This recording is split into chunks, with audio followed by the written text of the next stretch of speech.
Hey guys, this is Caspi with Tape, and today you join me for episode 27 of Road to Colonisation, and we start with the Duna Freighter. Yes, last time we sent up a little spacecraft to fetch the Kerbals out of the Duna Freighter after they got back from Duna, and now we're going to bring them back to Kerbal. But the main thrust of today's episode will of course be the Jool Mission, which I'm going to outline the architecture for you, and then start work on. But for now, we've got to get out of this, get out of orbit back to Kerbal. We're in a pretty steep orbit. The freighter didn't have quite enough fuel to circularize, but it did get a decent capture. But at some point, I'm going to have to go and move it, send up a little fuel, but not for a while because we have lots of things to be building. So I start trying to deorbit mostly with RCS because I've burned quite a lot of my fuel to get here because it's quite a high orbit, but I don't have quite enough RCS, so just fire up the engines because it doesn't matter too much. But this spacecraft does need its engines to land because it only has 2 parachutes. It's mostly supposed to land on engines, just because, I don't know, it's fun, that sort of thing. So yeah, anyway, we deorbit pretty steeply, but it's fine. It can more than withstand this.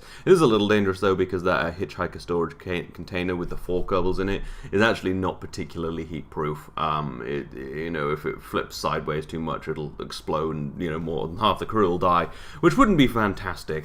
So yeah.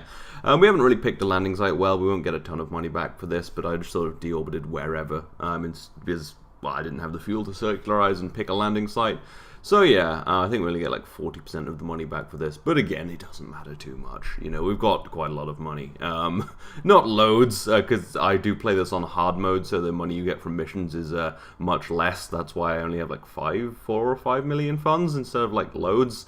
But yeah, anyway, then we land on the surface, kind of nice and gently, and the crew will be recovered to go back to their families and talk about Duna missions and things. So yes, now it's time to outline the Jool architecture. I found this cool little image to illustrate my point a bit. So there's a bunch of components to the Jool architecture. I have them written down on my little pad. I might put a little picture of this up at some point because it's kind of a nice little diagram. So there's 7 components, and I'll explain them all, but read them off first. So there will be a colony ship. Obviously that will take the Kerbals out there and serve as a home in orbit. There will be the Concordia, which is the Duna mission, well, the spacecraft that just got back from Eve and originally went to Duna. Now that's actually going to go to be our taxi between Jool and Kerbin, because the colony ship won't be coming back, even though it probably can. The Concordia will serve that purpose, so I don't have to bring a giant colony ship everywhere I go. So that'll be pretty cool, I think. There will also be a Jool freighter. This is going to carry all of the equipment for the lathe base, so it needs to be this big freighter that can haul all of that mass. There will be transport planes. These are going to be how we get off of lathe. And there will be 2 fuel systems. Fuel system 2, which I'm going to start with, will be around BOP. And that's going to consist of an orbital fuel station around BOP and a fuel shuttle which goes down to the miner, which obviously mines the fuel, and pulls it up to the station. And then there'll be fuel system 1, which will consist of an orbital fuel station around Lathe and a fuel shuttle which goes from Lathe to BOP to bring the fuel from BOP to Lathe, if that makes sense. And yeah, that's all of it. So I'm going to explain each of these parts in a little more detail real quick. So the colony ship is fairly self-explanatory. It's a big, cool-looking spacecraft which takes a bunch of Kerbals to Lathe. Because Lathe is where our base will be. Obviously, it has an atmosphere. It makes it very nice and easy. So yeah, that's self-explanatory. The Concordia I've already explained. The freighter, yeah, that's just bringing all the cargo. So yes, the base will be on Lathe. Because we have TAC life support, it's very helpful to have water and oxygen. So there'll be a life support system which is fully self-sustaining. I've finally built one that's even more self-sustaining than the one on Duna. There'll be the actual base bit where the Kerbals live, of course, and there will be a bunch of power units. And then there'll be some transport planes, so there'll be 2 of these. And they're basically SSTOs that work on Kerbin, but can also land vertically on landing legs to make it easier to land on Lathe. And yeah, those will be how we get the Kerbals from Lathe back to orbit, which will be pretty cool. There's 2 for redundancy. Fuel system 2 will just be a couple of unique spacecraft, a station and a shuttle I send. Fuel system 1 was going to be the same, like a whole extra spacecraft, but to cut costs and launches, it's going to actually consist of 2 different things. Basically, the transport planes are going to have to be brought to Jool on like a booster. So that's going to be, that's when it gets there and it attaches the planes, it's going to become the fuel shuttle, so we don't have to launch another one. And instead of having a fuel station, we'll just use the colony ship, because that has a massive fuel capacity. And yeah, of course, there will also be the miner on Bob. So yes, that is the full Jool architecture. I'll put up a picture of my little pad, which has a little diagram on it. It might make it more, more obvious. But yeah, I thought I'd give it a nice little explanation, because it's quite a big mission, so it's nice to get all of the components in your head. But anyway, let's start working on it. So the first thing we're launching is a 300-ton payload, which is just rocket parts. Now this is going up to the Odin station so we can build the colony ship in orbit, because it's just too big to launch. It would be incongruous to launch, and also I actually don't have the max level VAB, so it would be too many parts, and I don't want to launch the colony ship in multiple parts, because I don't want a bunch of docking adapters, like, making it all janky. So what we're going to do is ship up a bunch of these massive rocket part containers and use our orbital workshop on the Odin station to just build the spacecraft in orbit, which I think should be pretty awesome. Now, this has also a number of benefits. It's actually going to be about 200 grand cheaper, which is pretty fantastic. However, it's actually not particularly trivial to launch these massive payloads, because they're about 200 tons and I need to launch about 4 of these. And the thing is, I've included a second stage below it so it can do all of the maneuvering in space, because it's such a massive payload it needs a big booster to maneuver around in space and get to the space station. So I had to build this massive 6-core rocket, which is worth 700,000 funds, to launch it into orbit, and it's also not particularly easy to bring back. So yeah, but it's much easier than launching the actual colony ship itself. And we do get to orbit fairly easily, and here's the second stage leaving. The second stage doesn't actually do any getting into orbit, it is just for maneuvering. It is a bit overbuilt, but I was being safe at first. And then we deploy some of the solar panels. Some of them broke on fairing separation, but yeah. And then we're going to move this into a position where it can eventually meet up with the station, and then we're going to land the booster, then meet up with the station. So yeah, you can see we're boosting up into its orbit now, and then preparing just an encounter in a couple of orbits, so we'll go and do that. Yeah, so this is, I think, probably the best way of doing it, really. It also allows me to use Odin Station a little more, and as I said, save some money, because this mission was initially going to cost 4.5 million funds, but with this tweak and also the fuel system thing where I'm actually repurposing spacecraft, it's going to cost, I think I estimated, not instead of 4.5 million funds, more like 3.5 million funds, so that's quite good. Anyway, now we're with the rocket, and it has a huge amount of fuel left in it, because we need to land it. However, because it's so kind of tall and heavy, its kind of drag to mass ratio is pretty bad, so I need quite a lot of fuel to slow down. We also have a bunch of air brakes and then some parachutes so that it doesn't need too much fuel to actually land. And yeah, this should hopefully just about work if we can balance heating and not burning up all our fuel. We have about 10,000 units left. I've shut down some of the engines now to make it slightly easier to land, and really hopefully that center bit won't explode, the decoupler and pylons, because if that breaks then this whole rocket kind of disappears. And if I lose one of these, the whole Jool mission is over, because like I only have about 4.8 million funds, so well, I could probably lose one, but if I lost 2, then I would spend too much money on rockets, and everything would be a bit screwed, really. So this was pretty risky. You can see the heating is getting ridiculous on the center engines, at least you can see on the left hand side, but I'm balancing it, trying to burn off as little fuel as possible. I think I leave myself about 2,000 units to slow down and land. But yeah, we're balancing it just about, and we're getting into the lower atmosphere now, taking on a lot of drag, and it looks like we're just about going to get through this. It was much more tense while doing it, but watching it 4 times time accelerate, it looked like I handled it quite well, but I was kind of freaking out. So yes, now we're going to come in and land. We need to slow down to pull the parachutes, so I'm going to fire the engines a little bit, pull the parachutes, the air brakes are also deployed, slowing us down. And then, hopefully, with the last bit of fuel, we'll be able to fire up the engines and soft land on the ocean. And, of course, we do achieve that, just about. And yeah, we get 700 and something grand back, which is pretty nice. And yeah, we landed pretty close to the KSC, so pretty good return. Now I can optimize that, make bits lighter and make it have more fuel for landing so it doesn't burn up, and just add things to it. So yeah. Anyway, after all of that, we get our rocket parts over to the station. I'm a little overzealous with my burning. You see, I have to flip around and correct and things. And this does take a while because it's a massive payload. You know, as I said, it's about 200 tons. And eventually, though, we do ditch the stage and get over and dock. But yeah, I really do like the mod that allows you to build stuff in orbit. I've forgotten its name, actually. I think it's just like orbital launch pads or something. But yeah, as I said, I'll need, I think, 2 of these to build the spacecraft itself.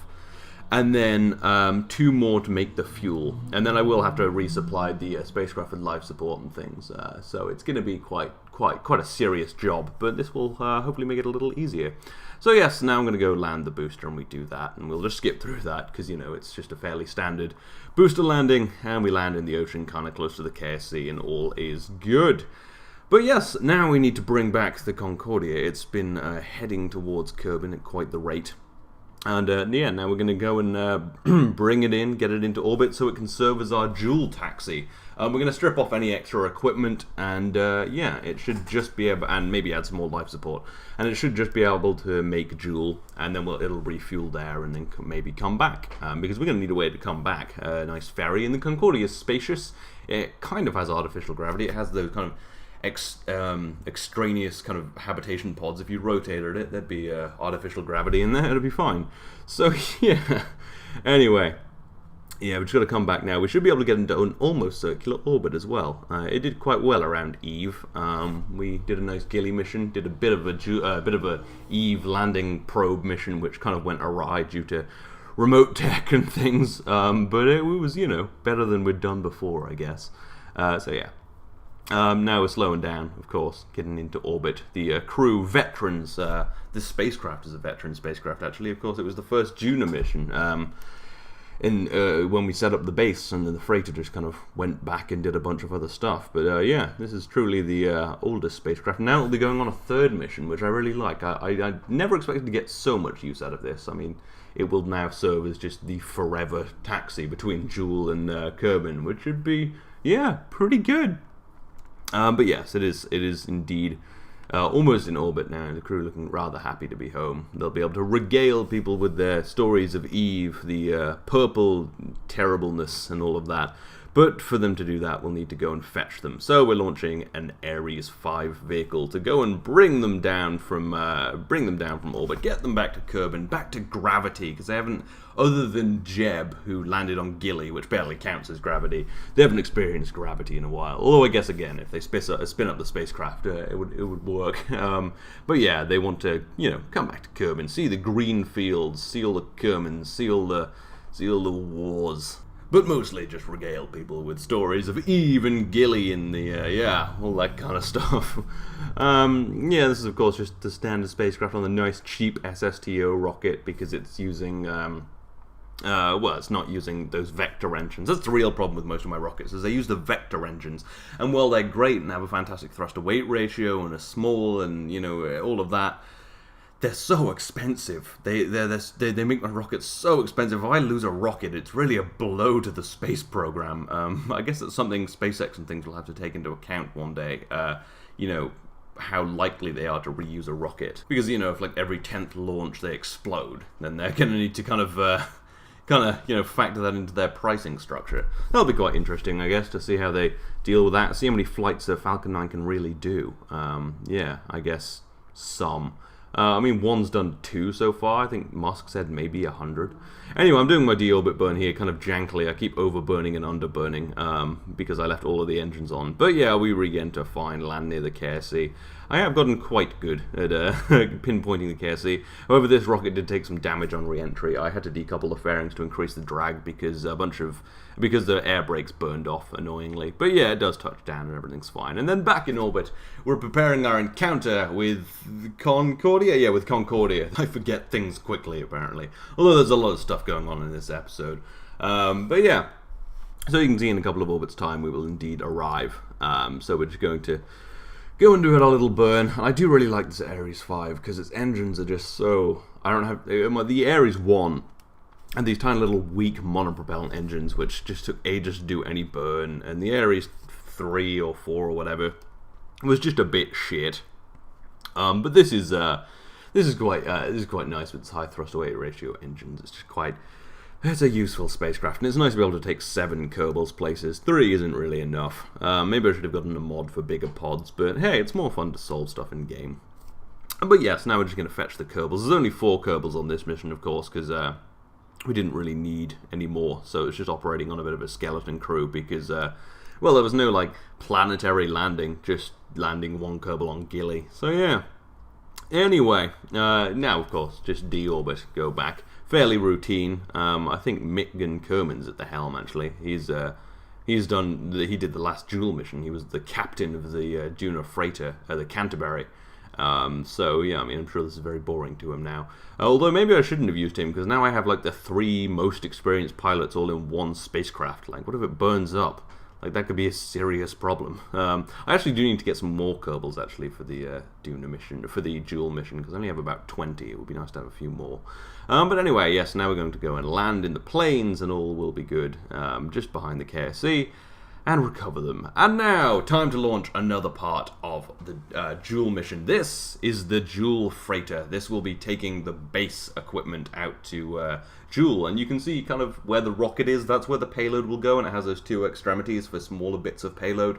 And this might even go back to Kerbal at some point and pick up more things. But yeah, it's just launching aboard I've just been making custom rockets for this because, you know, I don't have any normal rockets that are good for this. But it's actually not using too big a rocket to launch, because it can use its own engines to push it on into orbit, because it has those 2 vector booster engines, which is quite useful. So yeah, this was fairly easy to launch, actually, and that first stage will just come back with little problem.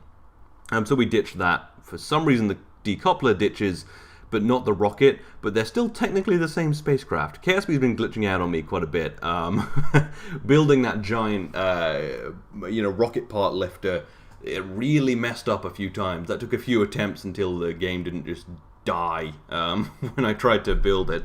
I don't really know what that was about, but sometimes KSP just gets confused with complicated symmetry thkind. But yeah, one thing I did notice about this is it does flex quite a lot when those vector engines are at full pelt. They really kind of, flexes quite a bit. Anyway, now we're back with the booster. It's kind of got its decoupler back. That's such a weird glitch. The decoupler, I didn't notice at the time, but yeah, the decoupler's still there. Huh. Who knows why these things happen. Anyway, we deploy the parachutes and land it like a normal rocket. We have quite a few rockets kind of like this, so, you know, it's just like landing any other thing.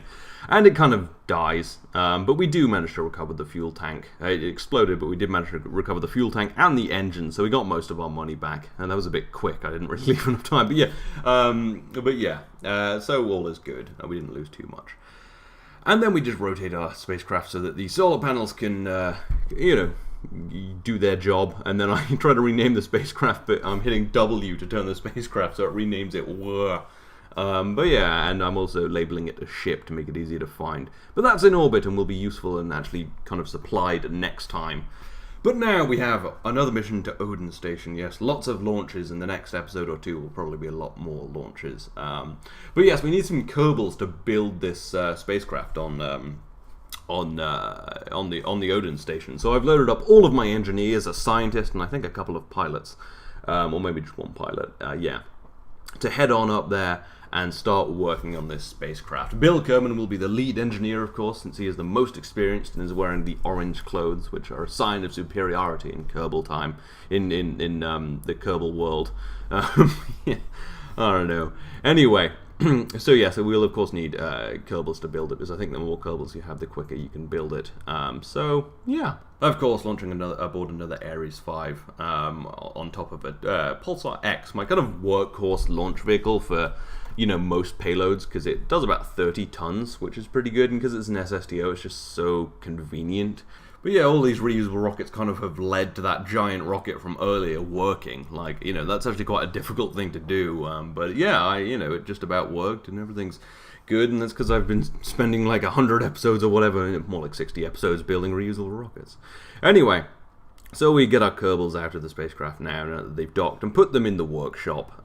We skip through all the maneuvering in because it'll be a very long episode if there's so much maneuvering in. But yeah, so we've got putting all the Kerbals in the workshop. There's also 2 in the fuel shuttle. Odin Station is looking pretty densely populated right now with spacecraft. A few of them are a bit useless. I might just recycle them or something. And now we're going to open up the UI, and you'll get your first little glimpse at the mothership in the form of their little, the little thumbnail. So yeah, you can see that you open up this UI, then you on the launch pad you click select craft, and then you find yourself your spacecraft. That's not the right Jool mothership. That was the one I was planning to just launch as it is, but that was just too big and incongruous to do. So we'll actually be launching this. You can see it has a gravity ring. Oh shit! And I'm just seeing how many parts it'll take. You can see some of these are a little off, because the whole spacecraft takes about 80,000 rocket parts to build the resource.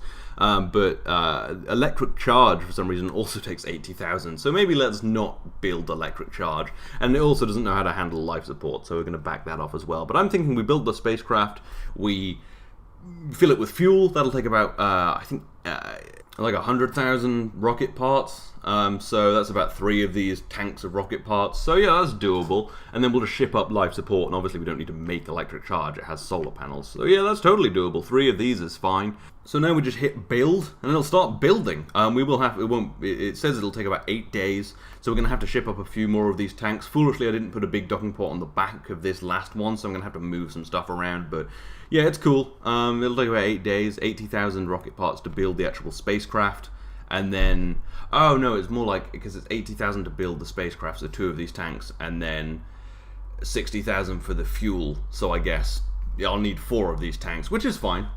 So yeah, that is that. We will have ourselves a mothership loaded in with the Odin Station. It will be Lag City, but I guess we'll just have to move it through the lag out of range. But yes, this is the end of the episode. I hope you have enjoyed it. I hope you're looking forward to the Jool architecture now that I've explained it. And next time we'll be launching more things, probably completing the Jool colony ship so you can see it in all of its glory, and it'll be rather fantastic. But yes, until then, I hope you have enjoyed this. This has been episode 27 of Road to Colonisation. I will see you next time.